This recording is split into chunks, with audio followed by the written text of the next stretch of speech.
अस्सलाम वालेकुम दोस्तों, मेरा नाम साकिब हुसैन है और आज हम जिस टॉपिक को डिस्कस करने जा रहे हैं वो है microbiology in everyday life.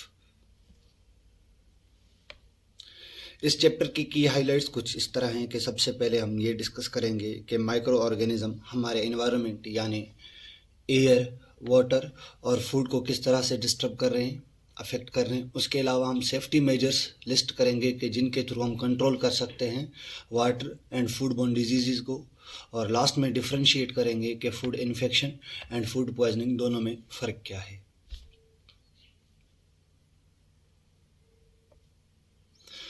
Microbial diversity and habitats की अगर बात करें तो अभी तक तकरीबन 1 ट्रिलियन स्पीशीज़ जो माइक्रोब्स की हैं वो डिस्कवर हो चुकी हैं, जो कि 0.1% बनता है।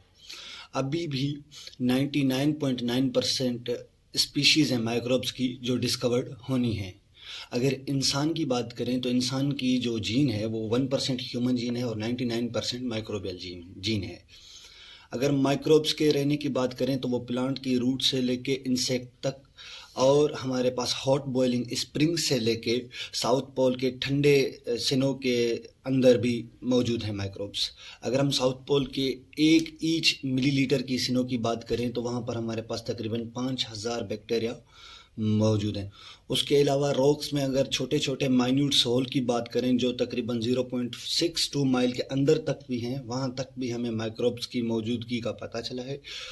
उसके अलावा अगर हम एक्सप्लोरेशन की बात करें, डीपेस्ट सी जहाँ पर सबसे ज़्यादा डार्कनेस और बहुत ज़्यादा प्रेशर है, तो उस डार्कनेस और प्रेशर के होते हुए भी वहाँ पर भी माइक्रोब्स मौजूद हैं हमारे पास। उसके अलावा मीठे पानी जो हमारे पास क्लियर माउंटेन स्ट्रीम की सूरत में होते हैं, यहाँ सबसे साल्टी इन नेचर वाटर जो डेड सी के अंदर है मौजूद है हमारे पास, वहाँ पर भी हमारे पास माइक्रोब्स मौजूद हैं। तो एटमॉस्फेयर से लेके ज़मीन के अंदर 0.62 माइल के अंदर भी हमारे पास माइक्रोब्स की मौजूदगी है।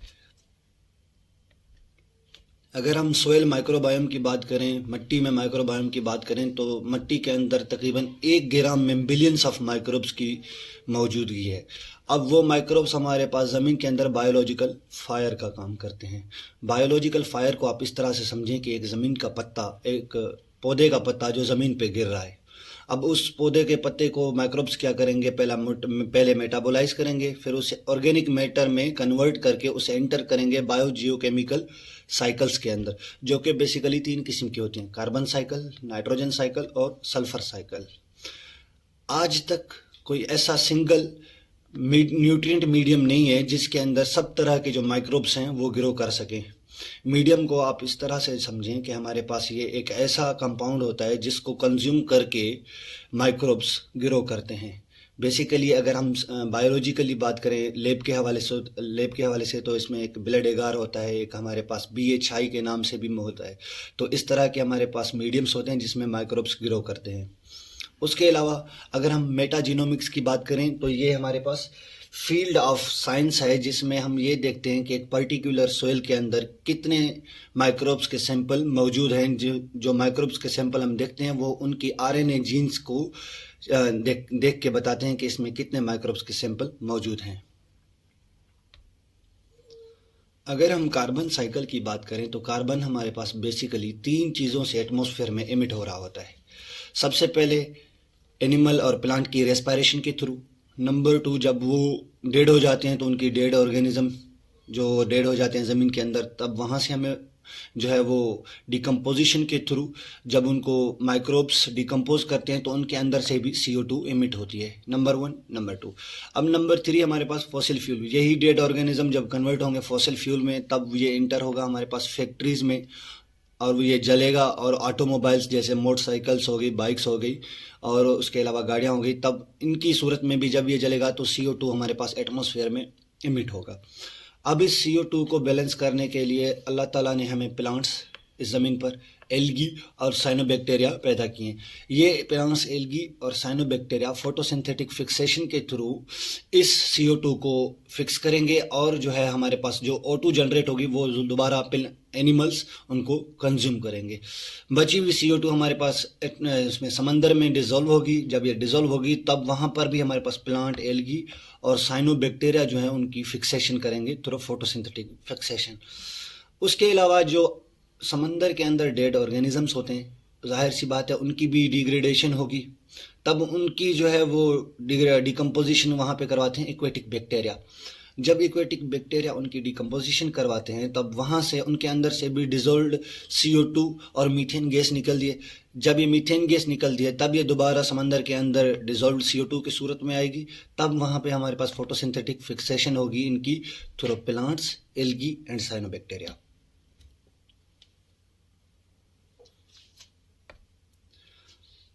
अगर हम नाइट्रोजन की बात करें तो नाइट्रोजन हमारे पास मोस्ट इम्पोर्टेंट एलिमेंट है प्रोटीन की फॉर्मेशन के लिए। ये एटमॉस्फेयर में तकरीबन 78% के साथ मौजूद होता है हमारे पास N2 एटमॉस्फेयर की शक्ल में। अब अगर हम बात करें नाइट्रोजन की तो ये हमारे पास फ्रीली नाइट्रोजन एटमॉस्फेयर गैस की सूरत में मौजूद होता है N2 की सूरत में।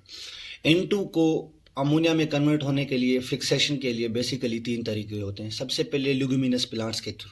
लिग्यूमिनस प्लांट्स के रूट्स के अंदर हमारे पास सिम्बायोटिक बैक्टीरियाज मौजूद होते हैं जो अपने अंदर से एंजाइम रिलीज करते हैं नाइट्रोजिनेस। ये नाइट्रोजिनेस एंजाइम फिक्सेशन करवाता है नाइट्रोजन, एटमॉस्फेरिक नाइट्रोजन की अमोनिया के अंदर। उसके अलावा हमारे पास नॉन सिम्बायोटिक तरीका होता है जिसमें हमारे पास थ्रू लाइटनिंग के थ्रू जो है वो फिक्सेशन होती है, जो हमारे पास नाइट्रोजन अमोनिया में कन्वर्ट होती है। नंबर तीसरा तरीका होता है हमारे पास फर्टिलाइजेशन का। अब फर्टिलाइजेशन में ये होता है कि जो फैक्ट्रीज होती हैं फर्टिलाइजर की, वो कंप्रेस करती हैं NH को हमारे पास अमोनिया के अंदर। इसके अलावा एक और भी तरीका होता है जिसे हम अम्यूनिफिकेशन कहते हैं। अम्यूनिफिकेशन में ये होता है कि जो डिकम्पोजिशन के थ्रू प्रोटीन्स होती हैं ऑर्गेनिज्म की, उनको aerobic and anaerobic bacteria and fungi convert करते हैं अमोनिया में थ्रू अम्यूनिफिकेशन प्रोसेस। अब ये अमोनिया के पास ऑप्शन होता है कि ये कन्वर्ट होती है हमारे पास नाइट्राइट्स में। अब नाइट्राइट्स में कन्वर्ट होने के लिए, इस प्रोसेस को करने के लिए उसे चाहिए कुछ बैक्टीरियाज जिन्हें हम कहते हैं नाइट्रोसोमोनास। ये नाइट्रोसोमोनास इन्वॉल्व होते हैं नाइट्रिफिकेशन के प्रोसेस में। अब नाइट्राइट्स जब नाइट्रेट्स में कन्वर्ट होगी तब इसे कन्वर्ट कौन कराएगा? नाइट्रोबैक्टर। हमारे पास बैक्टीरिया मौजूद होते हैं। इस नाइट्रेट्स के पास 2 ऑप्शन होते हैं, या तो ये थ्रू असाइमिलेशन के प्रोसेस के ये प्लांट के रूट्स उनको जज़ब करते हैं और अपनी बेसिक प्रोटीन्स एंड फ्रूट्स वगैरह जो उनकी रिक्वायरमेंट होती है वो बनाते हैं, या ये नाइट्रेट्स दोबारा नाइट्राइट्स में कन्वर्ट होगा और इस प्रोसेस को हम कहेंगे डीनाइट्रिफिकेशन।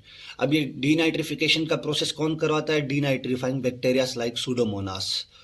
अब ये नाइट्राइट्स जब कन्वर्ट होगा हमारे पास नाइट्रस ऑक्साइड में, तब ये दोबारा कन्वर्ट होगा हमारे पास N2 एटमॉस्फेयर में, हमारे पास जो उसकी फ्रीली फॉर्म एनवायरनमेंट में घूम रही होती है।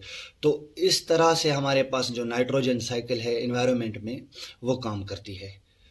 अगर नाइट्रोजन मौजूद नहीं होगी या नाइट्रोजन का इम्बैलेंस होगा तो प्रोटीन की फॉर्मेशन नहीं होगी। इन प्लांट्स को इंसान ही खाते हैं, जानवर खाते हैं, तो उनमें प्रोटीन की कमी होगी। तो इस वजह से जो इंसान के नाइट्रोजनस बेसिस हैं, DNA, RNA, सब चीज़ों में हमारे पास फॉर्मेशन के लिए, प्रोटीन की फॉर्मेशन के लिए नाइट्रोजन की ज़रूरत होती है लाजिम। उसके अलावा अगर हम सल्फ़र साइकिल की बात करें तो सल्फ़र हमारे पास एटमॉस्फेयर में हमेशा हाइड्रोजन सल्फाइड की सूरत में मौजूद होता है। सल्फ़र आता कहाँ से है? तो सल्फ़र हमारे पास basically burning of fossil fuel के थ्रू आता है। एक और चीज़ मैं बताता चलूँ कि सल्फ़र हमारे पास सल्फ़र कंटेनिंग 2 अमीनो एसिड होते हैं, सिस्टीन और मीथियोनिन, जो कि प्रोटीन की फॉर्मेशन में इन्वॉल्व होते हैं। कौन सी प्रोटीन बनाते हैं वो आप कमेंट बॉक्स में लिख दीजिएगा। जब ये फॉसिल फ्यूल जलेगा तब हमारे पास एक फॉर्म पैदा होगी सल्फ़र की जिसे हम कहते हैं सल्फ़र डाइऑक्साइड। ये हाईली अनस्टेबल होती है हमारे पास। ये हमारे पास direct in the clouds convert होगी सल्फ्यूरस एसिड में। ये सल्फ्यूरस एसिड थ्रू रेन हमारे पास ज़मीन पे गिरेगा और ज़मीन के अंदर मौजूद होंगे SH सल्फाइड्राइल ग्रुप ऑफ प्रोटीन्स। ये इस सल्फ्यूरस एसिड को बैलेंस करेंगे 2 तरीक़ों से। नंबर 1 माइक्रोबियल डिग्रेडेशन के थ्रू, जो दोबारा कन्वर्ट करेगा हमारे पास हाइड्रोजन सल्फाइड में। नंबर 2 माइक्रोबियल ऑक्सीडेशन के थ्रू, जो कि दोबारा इसे कन्वर्ट करेगा हमारे पास सल्फेट में। अब ये जो हाइड्रोजन सल्फाइड है, या तो ये इमिट होगी हमारे पास एनवायरनमेंट में, इसकी इमिजन होगी, या तो ये हमारे pass through green and purple bacterias, ये इनका नाम है, कन्वर्ट होगी हमारे पास सल्फर नोट में। अब ये सल्फर नोट दोबारा हमारे पास कन्वर्ट होगा सल्फेट में थ्रू एसिडी थायोबैसिलस बैक्टीरियाज की मदद से। अब ये सल्फेट जो है हमारे पास कंज्यूम करेंगे, प्लांट इनको अपटेक करेंगे अपने रूट्स के थ्रू, और वो दोबारा उनको प्लांट को कौन खाएगा, हमारे पास जानवर वगैरह और ये सारी चीज़ें। और ये इस तरह से हमारे पास सल्फ़र की साइकिल होती रहती है। आपको जो चीज़ें याद करनी है कि वो हमारे पास इनके ग्रुप्स के नेम्स, और इसमें हो क्या रहा है कि कौन से जो सल्फ़र कंटेनिंग अमीनो एसिड्स हैं जिनका काम क्या होता है। अगर उनकी डेफिशिएंसी हो जाए तो उनकी वजह से कौन कौन सी प्रोटीन्स नहीं बन पाती और बॉडी में क्या नुकसान होगा। अगर हम degradation of synthetic chemical microbiome की बात करें तो इसमें सबसे पहले हमारा ये कॉन्सेप्ट है कि हमने ये मान लिया है कि ज़मीन के अंदर जो भी चीज़ जाएगी, हमने ये गारंटेड कर लिया है कि वो डिग्रेड होगी। बल्कि ऐसा नहीं होता कभी भी। हमारे पास जो जीनोबायोटिक्स हैं, जीनोबायोटिक्स हमारे पास वो चीज़ें हैं जो नेचुरली एग्जिस्ट नहीं करती थी, जैसे कि प्लास्टिक्स। अब अगर साइंटिस्ट की माने तो वो ये कहते हैं कि प्लास्टिक की बोतल्स को जो वो डिग्रेड होने के लिए कम से कम 5,000 साल रिक्वायर हैं डिग्रेड होने के लिए, और ये हमारे पास 1/4 है म्यूनिसिपल वेस्ट का प्लास्टिक्स। अब इसका हल क्या है? इसका हल ये है कि हमें बायोडिग्रेडेबल प्लास्टिक की तरफ रुजू होना चाहिए। अब वो किस तरह से फॉर्म होती हैं, इसका एक एग्जाम्पल है पॉलीलैक्टेट PLA। अब ये कहाँ कैसे बनती है? लैक्टिक एसिड फर्मेंटेशन से, plant like sugar cane starch और शुगर बीप से हमारे पास बनते हैं। जो हमारे पास कमंद का जो आखिरी वाला हिस्सा होता है ना, जो कमंद की फैक्ट्रियां बनाती हैं, उससे हम ये कहते हैं। तब इन तरह से जो हम प्लास्टिक बनाएंगे वो बिल्कुल डिग्रेडेबल भी होगी और एनवायरनमेंट को भी अफेक्ट नहीं करेगी। इसका एक दूसरा ऑप्शन भी है जिसे हम PHA कहते हैं। अब ये PHA बैक्टीरियल फर्मेंटेशन के थ्रू बनता है। ये हमारे पास इसकी जो प्लास्टिक्स होती हैं वो बायोडिग्रेडेबल होती हैं, यानी कि उनको बैक्टीरियाज डिग्रेड करते हैं। इन चीज़ों से हमारे पास अगर हम देखें तो ये हमारे पास सस्ती भी हैं और ये हमारे पास इन्वायरमेंट फ्रेंडली भी हैं। अगर प्लास्टिक की देखें तो वो पॉल्यूशन भी सबसे ज़्यादा करता है और ये पॉल्यूशन भी नहीं करेंगी। तो हमारी हुकूमतें जो हैं, गवर्नमेंट्स, ज़्यादातर उनको इन चीज़ों पे फोकस करना चाहिए और प्लास्टिक जैसी जो चीज़ें हैं उनको बैन करना चाहिए। तो ये आप एक्वेटिक एनवायरनमेंट देखें, बहुत ज़्यादा ख़राब है। अगर ये एक्वेटिक एनवायरनमेंट मछलियों की हैबिटेट, फंगस और इन सारी चीज़ों की हैबिटेट को भी जो है वो डिस्ट्रॉय कर रहा होता है। अब इस चीज़ को देखें कि ये हमारे पास पूरा एटमॉस्फेयर को बिल्कुल ख़राब कर रहा है। ये देखें ज़मीन का माइक्रोबायोम भी इस चीज़ से अफेक्ट हो रहा होता है। और ये सारी चीज़ें एक सीधी सी एग्जाम्पल है, ये तो कुछ भी नहीं है। अब अगर कराची हैं, लाहौर हैं, तो इन चीज़ों में देखें तो आपको बहुत सारी ऐसी चीज़ें मिलेंगी। उसके अलावा अगर हम बायो रेमिडिएशन की बात करें तो हमारे पास ये एक ऐसी फील्ड ऑफ साइंस है जिसमें हम ये करते हैं कि बैक्टीरियाज जो माइक्रोब्स होते हैं ना, बेसिकली उनको यूज़ करते हैं डिटॉक्सिफाई और डिग्रेड करने के लिए पॉल्यूशन को। अब इसमें होता ये है कि जब स्पिल हो जाते हैं, बड़े बड़े टैंकर्स, ड्रिलिंग एक्सीडेंट्स वगैरह होते हैं जिसमें जो ऑयल है वो स्पिल हो जाता है हमारे पास समंदर किनारों में या रोडों पे, तब उनको हटाने के लिए क्या होता है कि बायो रेमिडिएशन का प्रोसेस करवाते हैं। अब इसमें होता ये है कि हम बैक्टीरियाज जो हमारे पास बेसिकली होते हैं, एरोबिक बेसिलस, इंटेरोबैक्टर हो गए, जैसे हमारे पास सूडोमोनास हो गए, उसके बाद हमारे पास आर्कोमोबैक्टर हो गए, तो ये बैक्टीरियाज जो होते हैं ये बायो रेमिडिएशन का प्रोसेस करवाते हैं। ये उसको जो है वो ईट करते हैं ऑयल स्पिल्स को। अगर वो जो हमारे पास जैसे पेट्रोलियम हाइड्रोकार्बन्स हो गए तो उनमें डेफिशिएंसी होती है नाइट्रोजन और फॉस्फोरस की, तो उसकी वजह से जो बायो रेमिडिएशन का प्रोसेस है वो अच्छा नहीं हो पाता। तब उसको इन्हांस करने के लिए क्या करते हैं कि वहाँ पर फर्टिलाइज़र जो है वो फेंकते हैं। जब फर्टिलाइज़र होगा तो वहाँ उसमें मौजूद होता है नाइट्रोजन और फॉस्फोरस, जो हमारे पास ईट करेंगे एरोबिक बैक्टीरियाज, और वहाँ पे बायो रेमिडिएशन का प्रोसेस बड़े अच्छे तरीके से होता है। इसकी एग्जांपल ये है कि यहाँ पे ऑयली रॉक्स हैं, पहले जो है वो यहाँ पे एक कंटेनर की वजह से यहाँ पे जो है वो ऑयल गिरा था, स्पिल हुआ था, तब जब बायो रेमिडिएशन का प्रोसेस हुआ तो भी इसकी एग्जांपल ये है, तब ये पूरा का पूरा जो ऑयल स्पिल था इसको माइक्रोब्स ने जो है वो डिग्रेड कर लिया था। उसके अलावा अगर हम बात करें कि रोल ऑफ माइक्रो ऑर्गेनिज्म की इन वाटर क्वालिटी में क्या फ़र्क है, तो most dangerous form of pollutant water जो हमारे पास ये है ना, वो ये है कि faeces enter water through supply. अब जो वाटर सप्लाई है, नाले हैं, आपको पता है कि नल खोलते हैं तो उसमें पानी गटर का आ रहा होता है, बड़े बड़े शहरों में ये चीज़ें आम होती हैं। तब ये बड़े से बड़ा मसला है हमारे पास ओरोफिकल रूट ऑफ ट्रांसमिशन का बैक्टीरियाज की, जिसकी वजह से सबसे ज़्यादा जो अफेक्ट करते हैं वो 5 साल से कम उम्र के बच्चे करते हैं। अकॉर्डिंग टू CDC, एक साल में तकरीबन 20 लाख बच्चों की डेथ होती है सिर्फ इसी हमारे पास कंटेमिनेटेड वाटर की वजह से, जिसकी वजह से जो इसके मोस्ट एग्जाम्पल हैं वो दो हैं, टाइफाइड फीवर सैल्मोनेला टाइफी की वजह से और कोलरा विब्रो कोलरा की वजह से। एग्जाम के लिए आप क्या याद करेंगे कि सैल्मोनेला टाइफी क्या कॉज करवाता है, विब्रो कोलरा की वजह से क्या कॉज होता है, तो इसके अफेक्ट्स क्या क्या होते हैं। इन चीज़ों को इम्प्रूव करने के लिए हमारे पास ये चीज़ है कि हम इम्प्रूव करें अपनी सैनिटेशन को, और सेंट फिल्टर बेड्स ये एक तरीका है पानी को छानने का, इस तरीकों पे अमल करें जिसकी वजह से जो है हमारे पास जो इंसिडेंस होगा इन बीमारियों का वो रिड्यूस हो जाएगा हमेशा के लिए। तब हमें इन चीज़ों के लिए जो है वो तैयार होना चाहिए और ऐसी चीज़ें जो है अपनी कंट्री में प्रमोट करनी चाहिए।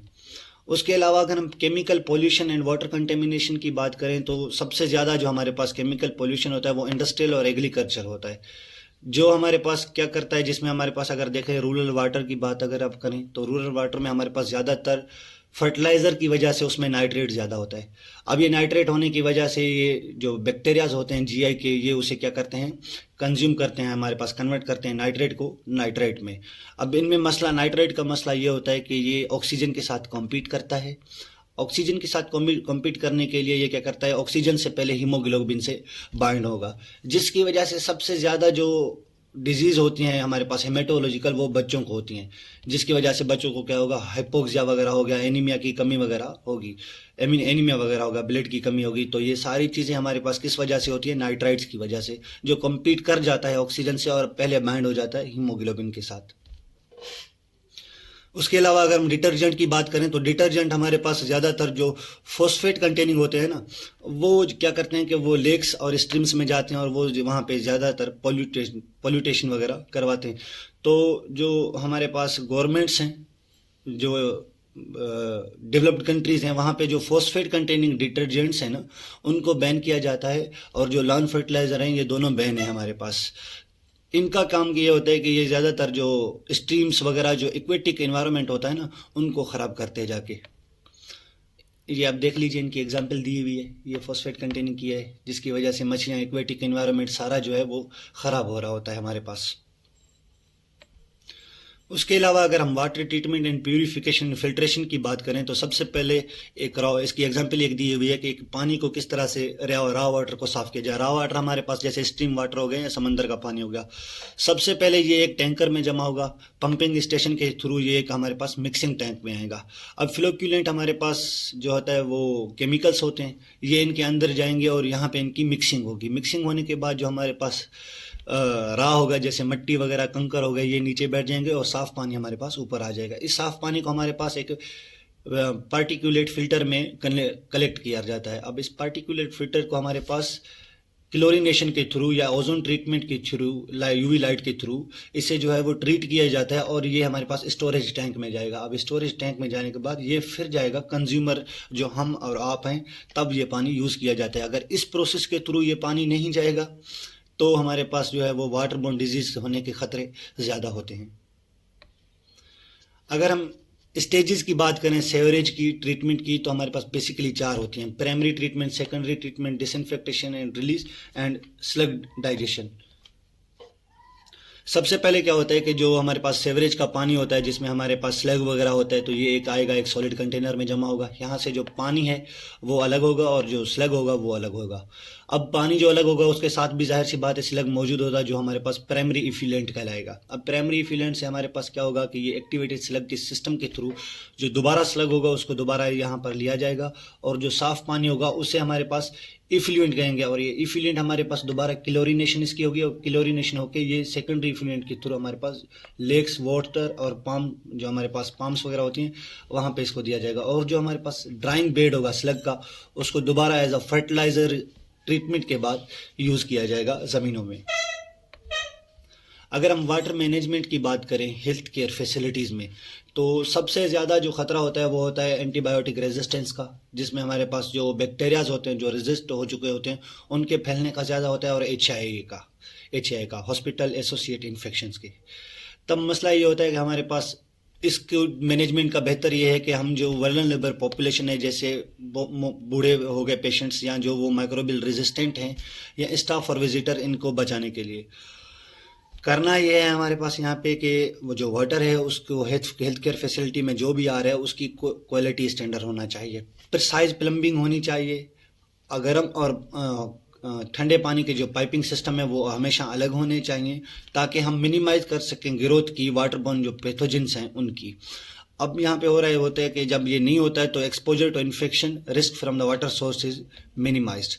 जब हम इन चीज़ों को फॉलो करते हैं तो हमारे पास इन्फेक्शन का जो रिस्क होता है ना वो कम हो जाता है।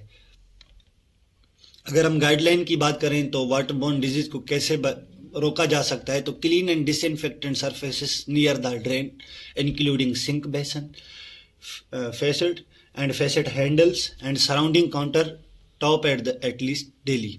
अब जो सराउंडिंग काउंटर होते हैं, जो हमारे पास नल होता है, बेसन होता है, इनको जो है वो डेली की सूरत में डिसइंफेक्टेड किया हो जाना लाजमी होता है। और जो पेशेंट के आइटम्स होते हैं केयर के हवाले से उनको एक जगह से लेके ओवर द काउंटर हमेशा कभी भी नहीं रखना होता। अब फॉसेट जो हमारे पास होते हैं इनको डायरेक्टली ऊपर जो ड्रेन होता है ना उनके ऊपर कभी भी नहीं लिया जाता, क्योंकि वहाँ से हमारे पास क्या होते हैं कि छींटे आने का खतरा होता है। जाहिर सी बात है वो एक गंदगी है, जब वो छींटे वगैरह आएंगे तब हमारे पास क्या होगा कि उसमें माइक्रोबियल की भी इन्वेजन होगी जिसकी वजह से माइक्रोब्स फैलेंगे। जब हम इनको इंस्टॉल करवाते हैं तो ये कंसीडर किया जाता है, इनको इस तरह से डिज़ाइन किया जाता है जो छींटे हैं ना वो बिल्कुल जो स्प्लैश है वो अंदर की तरफ हो, हमारे पास जो सिंक हैं वो छोटे ना हो, सिंक बड़े होने चाहिए हमेशा, ताकि जो छींटे हैं वो बाहर नहीं आनी चाहिए। उसके अलावा use sinks in patient care areas with adequate depth and maximum water flow as regulated to prevent splashing. छींटे आने का खतरा यहाँ पर सबसे ज़्यादा होता है।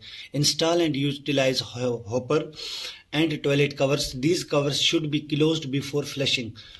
अब फ्लश करने का तरीका ये है कि अगर आप जो ढक्कन है उसका वो हमेशा खुला नहीं होना चाहिए जब आप फ्लश कर रहे हैं, वो हमेशा बंद होना चाहिए जब आप फ्लश कर रहे होते हैं, ताकि जो छींटे हैं वो आने का जो खतरा है वो हमेशा मिनिमाइज रहे।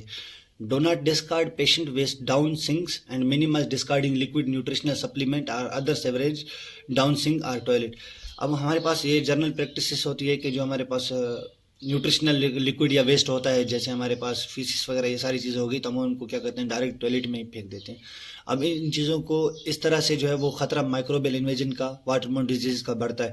अब उनको क्या करेंगे, जो हमारे पास अलग-अलग बॉक्स दिए होते हैं कचरे के, हर रंग का अलग होता है, जिसमें आपको बताया जाता है कि आप इसमें ये फेंक सकते हैं। तो आप हमेशा प्रेफर किया करें जो वेस्ट होता है उनको उनमें फेंका करें ताकि जो ख़तरा है हमारे पास वो मिनिमाइज़ हो सके। उसके अलावा अगर हम फूड बॉर्न इल्नेस की बात करें तो अकॉर्डिंग टू CDC हर 6 में से 1 अमेरिकन, तकरीबन 48 मिलियन जो लोग हैं वो हमेशा बीमार होते हैं और 1,28,000 जो हैं वो हॉस्पिटलाइज होते हैं, जिसमें हर साल 3,000 लोगों की फूड बोर्न की डिजीज़ की वजह से डेथ होती है।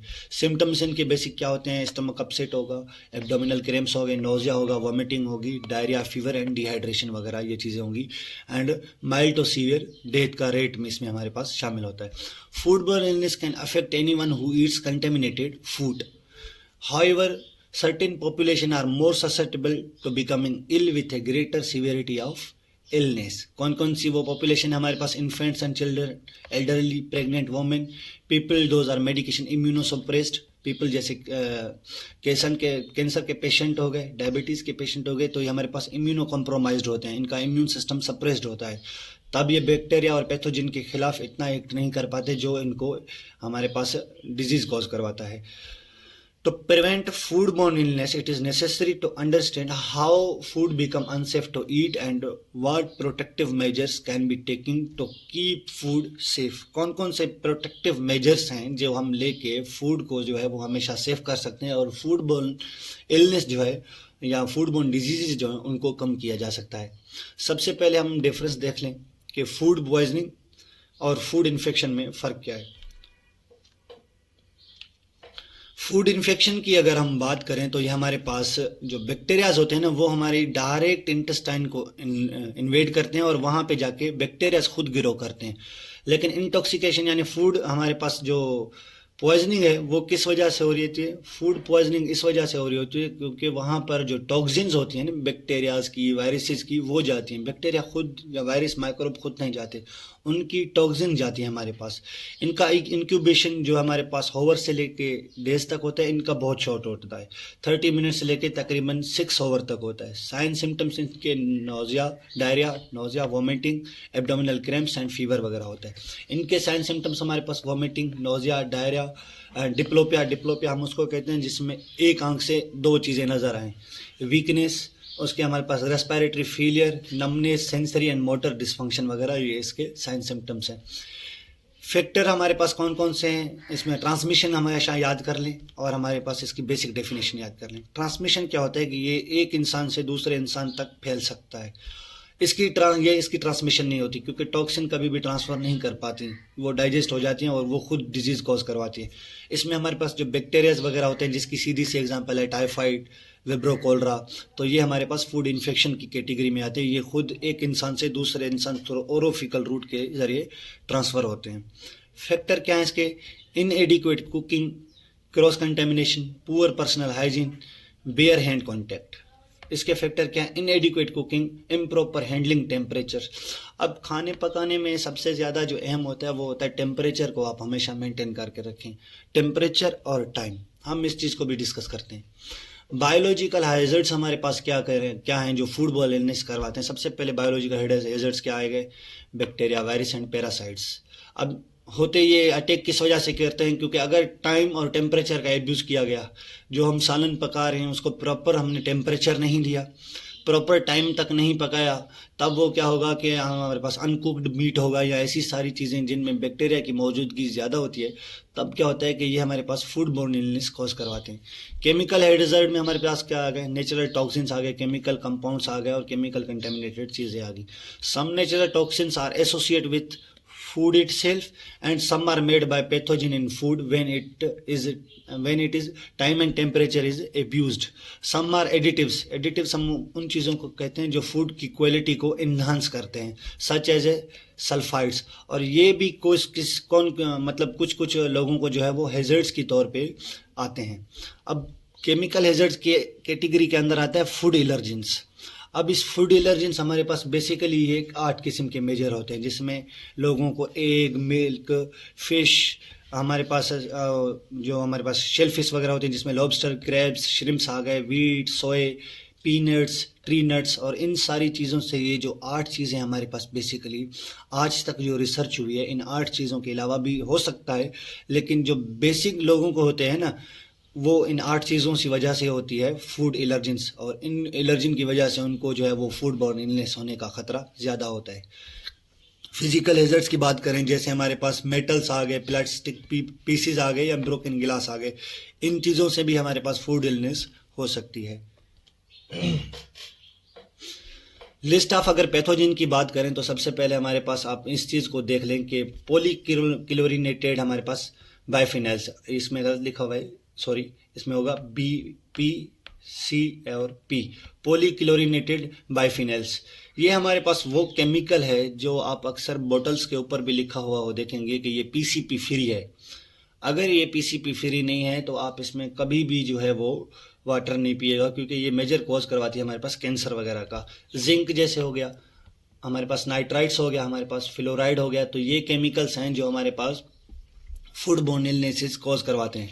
अब इसमें अगर हम प्रोटोजोआ को देख लें तो इसमें हमारे पास ग्रेडिया लेम्बिया हो गया जो गेराइडियासिस हमारे पास कॉज करवाते हैं, उसके पास एंटोइमोबा, हमारे पास हिस्टोलिका हो गया जो हमारे पास इंटेस्टाइन की डिजीज़ कॉज करवाता है। उसके अलावा अगर हम देख लें क्लोस्ट्रीडियम बोट्यूलिज्म, जो बोट्यूलिज्म की डिजीज़ कॉज करवाता है। क्लोस्ट्रीडियम परफेंजिस की बात करें तो ये हमारे पास कोल में मौजूद होता है, जो आप बारबेक्यू वगैरह करते हैं तो उसमें ये मौजूद होता है, और ये हमारे पास मीट्स में इमिट होता है और वहाँ से हमारे पास फूड बॉर्न डिजीज़ करवाता है। अगर हम हेपेटाइटिस ए और हेपेटाइटिस की बात करें तो हमारे पास मोस्ट प्रेवलेंस होते हैं वाटर में। तो ये सारी चीज़ें हमारे पास, जैसे मायोटॉक्सिन्स हो गए हमारे पास, फंगस वगैरह के जो टॉक्सिन्स हैं, तो ये सारी चीज़ें हैं उन पैथोजन की लिस्ट है जो डिजीज़ कॉज करवाती है हमारे पास फूड बॉर्न इलनेसेस वगैरह। विब्रो कोलरा अहम है, इसको याद कर लीजिएगा। अगर हम prevention of food borne illness की बात करें तो कौन कौन सी हम ऐसी चीज़ें हैं जिसके थ्रू हम फूडबोर्न इलनेस को बचा सकते हैं। हैंड्स हमेशा साफ़ होने चाहिए, जो चीज़ें हम यूज़ कर रहे हैं वो साफ़ होनी चाहिए। फूड कंटेंट जो सरफेसेस को हो रहा है वो एसोसिएट थिंग्स हमेशा साफ़ होनी चाहिए। सेपरेट करना चाहिए हमारे पास चीज़ों को जिन पे ख़तरा होता है कि ये कंटेमिनेटेड हो सकते हैं आपस में, जैसे हमारे पास separating contaminated food from normal, using separate hand bags during serving. Cook जो हमारे पास जो है उसको पकाना चाहिए वो हमेशा प्रॉपर टेम्परेचर जो उनके लिए होना चाहिए, जिसमें प्रोटीन भी डिग्रेड ना हो और अनकुक्ड भी नहीं होना चाहिए, जिसमें हमारे पास जो पैथोजेंस हैं वो भी किल ना हो। और हमारे पास थर्मोमीटर अलग, अगर आप कोई शो वगैरह देखते हैं तो उसमें दिखाया गया होगा कि जो वो टेम्परेचर है वो एक प्रॉपर तरीके से दिया जाता होगा। अगर हम चिल्स की बात करें तो जो हम चीज़ें स्टोर करते हैं वो हमेशा चिलिंग में स्टोर की जाए, ठंडी चीज़ों में स्टोर, जैसे फ्रीजर्स वगैरह हो गए तो उन चीज़ों में स्टोर करनी चाहिए। उसमें अवॉइड होता ही हमारे पास खतरा कि वो हमारे पास उनमें माइक्रोबियल की ग्रोथ हो सके। अहम चीज़ें जो आपने याद करनी है वो केमिकल साइकिल्स हैं, हमारे पास बायोजियो केमिकल साइकिल्स हैं जिसमें कार्बन साइकिल आ जाती है, नाइट्रोजन आ जाती है और हमारे पास सल्फर साइकिल आ जाती है। आपको डिफरेंस पता होना चाहिए कि हमारे पास फूड इन्फेक्शन, फूड इंटॉक्सिकेशन, जो हमारे पास क्या होगा फूड पॉइजनिंग। फूड इन्फेक्शन हमेशा होगा बैक्टीरियाज वायरसेस खुद इन्वेड करेंगे हमारी इंटेस्टाइन को। फूड पॉइजनिंग किस वजह से होगी, उनके जो टॉक्सिन्स होंगे ना वो हमारे पास इन्वेड करेंगे बैक्टीरिया के या पैथोजिन के। तो ये बेसिक फ़र्क है। ट्रांसमिशन याद करिएगा, फूड इन्फेक्शन जो हमारे पास है वो हमेशा उनकी ट्रांसमिशन होती है। जो हमारे पास फूड इंटॉक्सिकेशन है यानी कि फूड जो पॉइजनिंग है ना उसकी ट्रांसमिशन कभी भी नहीं होती, वो कम्युनिकेबल नहीं होता। तो इस चीज़ को हमेशा अपने जहन में रखिएगा। आखिर में थैंक्स, अल्लाह हाफिज़। ये चीज़ें हमेशा याद रखिएगा कि ये माइक्रोबायोलॉजी है, जो इसमें बहुत सारी चीज़ें हैं जो हमने मिस की हैं क्योंकि वो हमारे एचईसी के कंटेंट में नहीं थी। एचईसी के जो कंटेंट में थी पीएनसी की तरफ से, वो हमने आज इसमें सारी डिस्कस की हैं। इंशाल्लाह अगले हम चैप्टर में जो है वो डिफेंस मैकेनिज्म देखेंगे कि बॉडी का डिफेंस मैकेनिज्म जो है बड़े से बड़ा चैप्टर है माइक्रो का फर्स्ट सेमेस्टर में। तो उसमें कौन कौन सी चीज़ें आती हैं, फर्स्ट लाइन, सेकंड लाइन और थर्ड लाइन डिफेंस का क्या है, ग्रेन्यूल्स और ए ग्रेन्यूल्स किस तरह से काम करते हैं और ये सारी चीज़ें किस तरह से हो रही होती हैं। तब तक के लिए अल्लाह हाफिज़।